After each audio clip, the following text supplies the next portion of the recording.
Hello à toutes et à tous, on se retrouve pour un nouveau numéro de Comics et vous. Alors, d'emblée, déjà, je tiens à m'excuser, la vidéo va être de moins bonne qualité. Petit problème avec le portable, ce qui fait que, voilà, je tourne avec un autre type de vidéo. Mais bon, ça devrait pas trop s'en ressortir. Pourquoi on se retrouve aujourd'hui? On se retrouve aujourd'hui parce que on va parler d'un titre que beaucoup connaissent et sur lequel j'ai craqué. Je suis obligé de vous en parler parce que vraiment, j'ai adoré l'histoire, c'est Saga. Alors ici, la couverture alternative pour les 10 ans de Urban Indies, que je vous avais déjà présenté.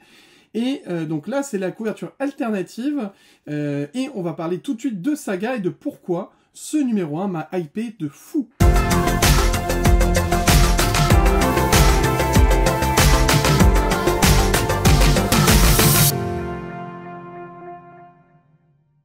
Alors, Saga.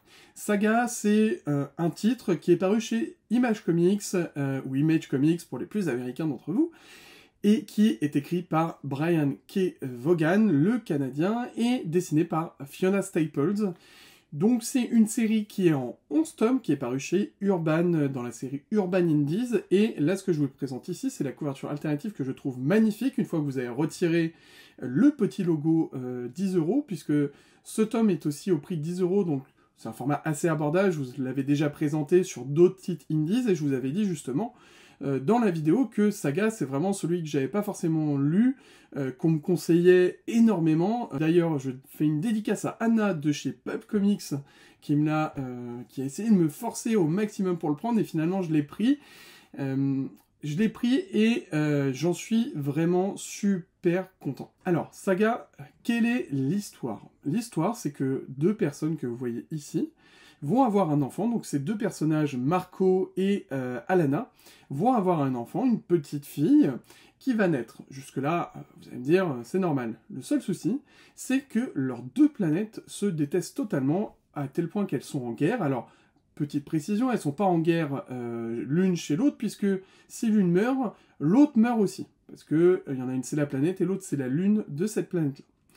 Donc elles se font guerre dans tout le reste de la galaxie, une galaxie qui n'est ancrée dans aucun univers particulier, on est dans la galaxie de manière assez générale, et ils se font la guerre donc sur d'autres planètes, notamment la planète Clivage, qui est le lieu de ce premier tome, et de cette première histoire entre Marco et Alana, et qui va voir la naissance de leur enfant Hazel. Donc, l'histoire raconte comment ces Roméo et Juliette d'un univers parallèle, d'un univers totalement fantastique, vont réussir à se frayer un chemin parmi les armées de l'un et de l'autre, et comment réussir à échapper à leurs bourreaux pour vivre une vie à peu près normale, on va dire, bien qu'on va voir que c'est pas du tout normal, et surtout essayer d'élever leur fille de la meilleure des manières. Donc ça, c'est pour l'histoire initiale. Moi, ce que j'ai bien aimé, alors, j'ai toujours du mal avec ce qui est un peu space fantasy, d'arriver dans un univers qui est totalement nouveau. C'est pour ça que je suis très Marvel d'ici, c'est que c'est un univers qui est construit où j'ai mes habitudes. Là, d'arriver sur un univers totalement nouveau, forcément, c'est moins tout de suite mon truc. Toujours est-il qu'on n'a pas forcément besoin de savoir comment l'univers est fichu pour comprendre cette histoire. Cette histoire, elle est assez simple, elle parle sur des bases très simples, et quand j'ai parlé de Roméo et Juliette, le classique de Shakespeare a un écho simple chez nous. C'est une histoire d'amour qui est impossible, parce que avec deux familles que tout oppose sur énormément de valeurs. Et là, finalement, c'est exactement la même chose. Tous les opposent, et pourtant, ils sont ensemble. Ils sont ensemble contre vents et marées, et ils veulent rester ensemble contre vents et marées, d'autant plus pour donner la meilleure des vies possibles à leur enfant. Alors, il y a plusieurs personnages qui vont vraiment être intéressants. Va y avoir le Testament, qui est l'un des personnages qui va devoir retrouver justement ses amants pour essayer de mettre fin à la rumeur qui les concerne, pour éviter d'enfler la rumeur dans les rangs d'une ou l'autre des factions, de dire, voilà, on a des gens qui sont... qui s'aiment, et l'amour entre les peuples est possible. Non, il faut rester sur cette base de haine pour que la guerre perdure, et que, à la fin, un des camps gagne. Donc, les deux camps vont essayer de retrouver ce couple, et de le passer sous silence. Et donc, il va y avoir des histoires assez folles, justement, autour de ça. avec des personnages plus hauts en couleur les uns que les autres, avec vraiment une liberté dans le ton qui est donné de la part de Brian K. Vaughan, dans la création des personnages, et finalement, c'est pas pour rien que ce run-là est aussi salué par la critique. Alors, au niveau du dessin, c'est pas forcément le trait qui me plaît le plus, le trait de Fiona Staples. Je dis pas que c'est moche, hein, c'est juste que ça me touche moins. En revanche, il y a quelque chose qui me touche énormément dans son dessin, c'est son approche au niveau des regards, au niveau des, finalement des visages et de ce qu'elle peut transmettre. Et il y a une chose très forte, je trouve, dans Saga, et peut-être ce qui fait aussi son charme, c'est la transmission d'émotions qui est faite justement par le dessin. Son dessin, je trouve, est très évocateur, très empathique, très émotif en fait. Il y a beaucoup de scènes où on est pris dans le récit aussi par le dessin et pas seulement que par les mots et par l'intrigue. J'essaye de vous retrouver une scène qui pourrait être assez parlant. Voilà, quelques images sans réellement spoiler. Voilà, quelques images du dessin. On va en prendre sur le début aussi pour vous montrer un peu plus. Mais je trouve qu'à chaque fois, c'est très joli. C'est très joli aussi dans la relation entre Alana et Marco. Voilà, ça, c'est quelques images tirées pour éviter de vous spoiler quand même, que je trouve très très belle. Il y a aussi certains personnages qui sont vraiment très bien travaillés. Je parlais du Testament, qui est un des personnages qui se travaille avec un chat. Il y a des personnages hauts en couleur et on sent qu'il y a une véritable liberté de la part de Brian K. Vaughan pour dessiner et créer des personnages. Il y a aussi beaucoup de choses qui sont décrites et finalement aussi dénoncées par le scénariste. Par exemple, il y a un moment, sans spoiler, où il y a une planète qui gère des prostituées, et notamment de très jeunes prostituées, et puis il y a cette manière de dénoncer finalement le proxénétisme, et le proxénétisme surtout des femmes jeunes, via l'intermédiaire d'un personnage, je vous laisserai découvrir comment. Et ce récit, c'est aussi une ode à la maternité / paternité, puisque le but de cette histoire, c'est qu'on a des parents qui ont mis au monde un enfant, qui essayent de l'élever de la meilleure des manières, dans un monde qui est totalement fou pour eux. Finalement, ça a un écho à ce que peuvent vivre certains parents ou certains aspirants couples à être parents.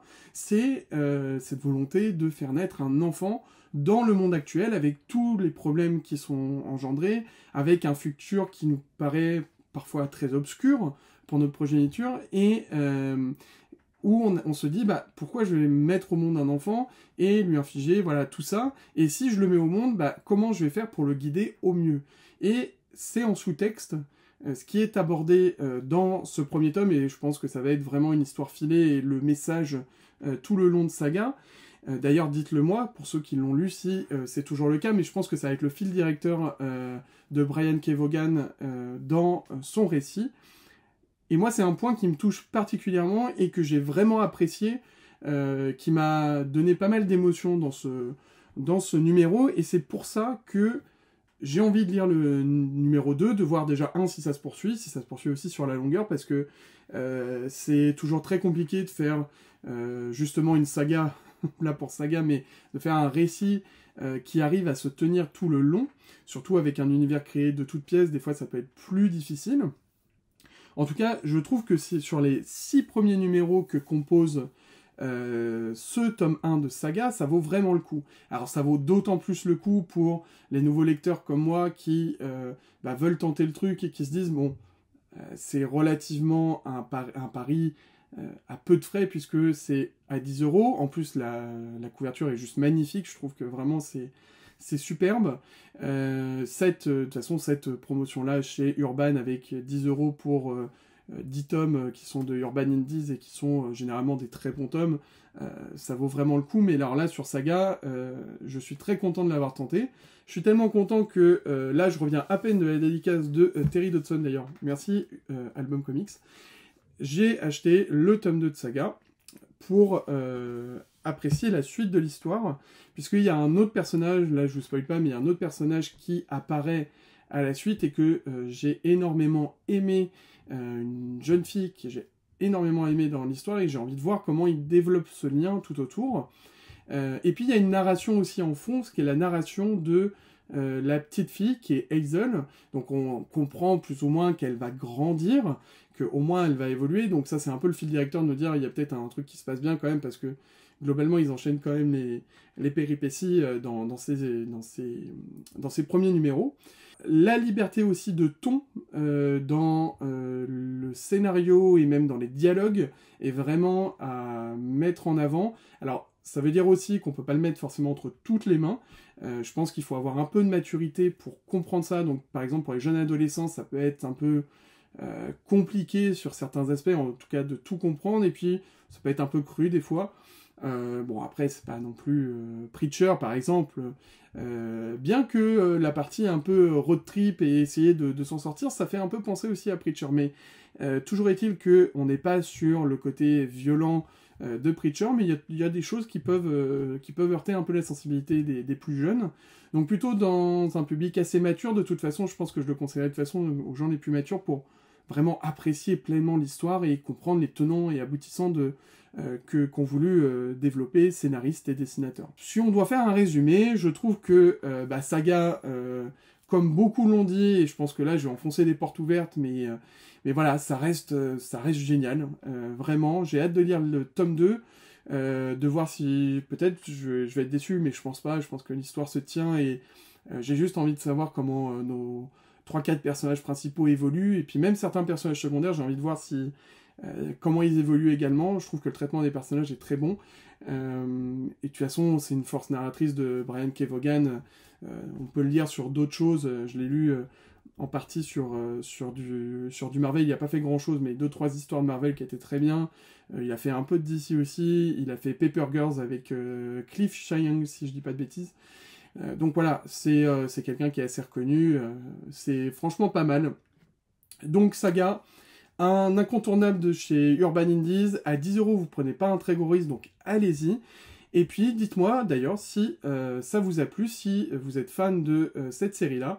Donc comme je l'ai dit, c'est en 11 tomes, les tomes ils sont là, le tome 2 il est à 17 €, donc c'est environ 17-19 € les tomes suivants. Donc voilà, moi je vous conseille vraiment d'y aller, et dites-moi si ça vous a plu. Bon voilà, on a fini ce Comics C'est Vous numéro je sais plus combien, tellement on en a maintenant, je sais plus.